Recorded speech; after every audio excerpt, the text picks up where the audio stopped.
binabaklas ko siya para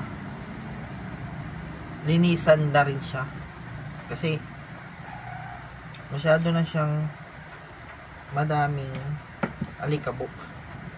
Isa din yun na dahilan kung bakit nasisira ang ating GPU, yung marami siyang alikabok.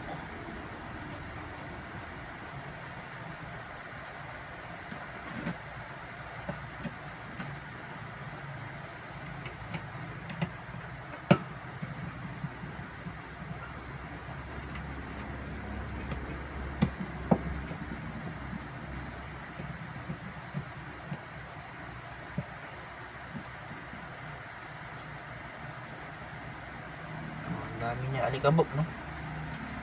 Oh, nakikita nyo ba yan? Yan, dami alikabok, no? Pati dito sa fan, maalikabok. Kaya dapat linisan din natin to. Oh. Ito siya, oh.